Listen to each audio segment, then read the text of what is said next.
এখন সংগীতাধ্যক্ষ আপোনালোকৰ ওচৰত পৰিৱেশন কৰিবলৈ ওলাইছো। সংগীতাধ্যক্ষখন হৈছে আমাৰ শ্ৰদ্ধাৰ বৰদা শইকীয়া বাইদেউ, তেওঁ ৰচনা কৰিছে আৰু আমি পৰিৱেশন কৰিবলৈ ওলাইছো।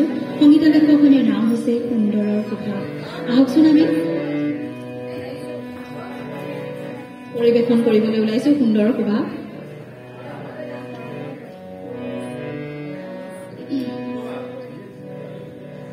সংগীতাধ্যক্ষখনৰ নাম হৈছে সুন্দৰৰ সুভাষ। অসমৰ সাহিত্য সংস্কৃতি জগতৰ পুৰুধা ব্যক্তিসকলে যিয়ে নিজকে হাড়ে হিমজুৱে অসমীয়া বুলি যাৰ তেজত আছে জাতীয় চেতনা, সেইসকলে গুৰুজনক গৌৰৱ নকৰাকৈ থাকিব নোৱাৰে। আমাৰ সকলোৰে প্ৰিয় সংগীত সূৰ্য ডক্টৰ ভূপেন হাজৰিকাদেৱে শ্ৰীমন্ত শংকৰদেৱৰ জীৱনগাথাত মুখাচ্ছন্ন হৈ মাত্ৰ 11 বছৰ বয়সত জীৱনৰ প্ৰথমটো গীত ৰচিছিল আৰু গাইছিল।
পৰিণত কৰাজনী শিল্পী, অসমৰ মাটি পানীৰ লগত আজন্ম সম্বন্ধ থকা জাতীয় চেতনা সম্পন্ন জ্যোতিয়ে অসমৰ সত্ৰ সাহিত্য কলা সংগীতক জাতীয় ৰূপ দিবলৈ ৰচনা কৰা সুনীত কৌৰী নাটৰ গীতসমূহক থলুৱা ৰূপত সজাবলৈ চিন্তা কৰিছিল। সংগীত বিপ্লৱৰ আলোড়ন সৃষ্টি কৰা গীত হিচাপে তেখেতে গালে।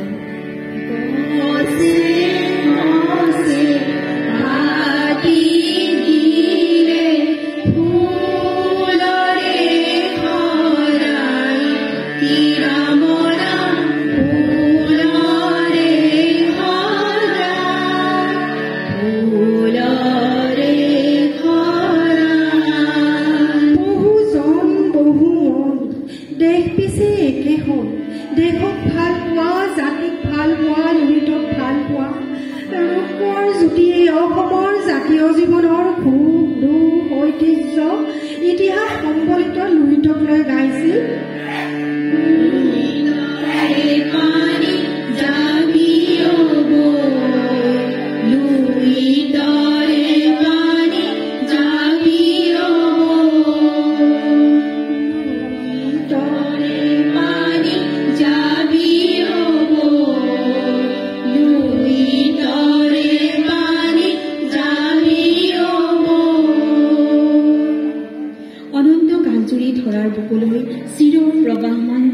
মানুহ আহিছে আৰু গৈছে। এইসকলৰ ভিতৰত ক্ষণজন্মা কোনো লোকে পৃথিৱীত যাওঁতি যুগীয়া চানেকি ৰাখি থৈ গৈছে। এনেকুৱা এটি উজ্জ্বল আভা হ'ল অসমীয়া জাতিৰ অতি আদৰৰ অতি চেনেহৰ সত্য শিৱ সুন্দৰৰ পূজাৰী চিৰ নমস্য বিষ্ণুৰাভাদেৱ।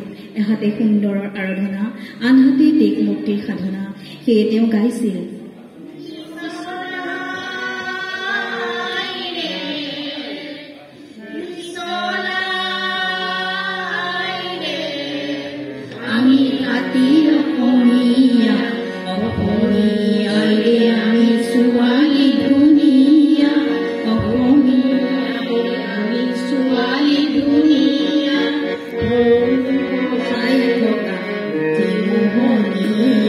Nisola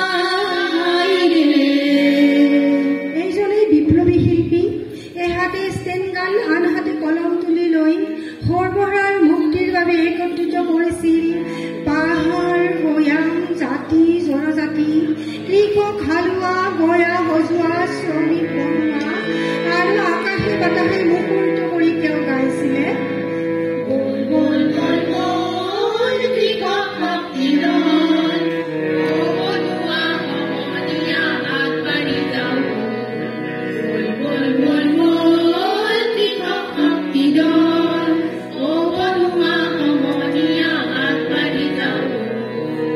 ভূপেন দা আমাৰ মাজৰ পৰা নোহোৱা হ'ব পাৰে জানো? অসমীয়াৰ প্ৰাণে প্ৰাণে কোষে কোষে সঞ্চিত হৈ আছে ভূপেন দাৰ সজীৱ স্মৃতি। 1939 চন ভাৰতব্যাপী স্বাধীনতা আন্দোলনৰ উখন মাখন পৰিৱেশ অসমত জাগি উঠিছিল দেশপ্ৰেমৰ দাবানল। সেই তেতিয়া 13 বছৰীয়া ভূপেন দাই গাইছিল অগ্নি যুগৰ পিৰিয়তি মন নতুন অসম গঢ়িম, নতুন অসম গঢ়িম। 1950 চন অসমৰ ইতিহাসৰ এটি উল্লেখনীয় বছৰ। ভাষা আন্দোলনে সৃষ্টি কৰা হত্যা হিংসাৰ বিভীষিকা আঁতৰাই শান্তিৰ প্ৰতিষ্ঠাৰ বাবে ভূপেন দাৰ নেতৃত্বত গঢ়ি উঠিছিল সাংস্কৃতিক অভিযান। গাঁৱে ভূঞে চহৰে নগৰে আকাশ বতাহ মুখৰিত হৈছিল। সেয়েহে ভূপেন দাই গাইছিল মানুহে মানুহৰ বাবে যদিহে অকণ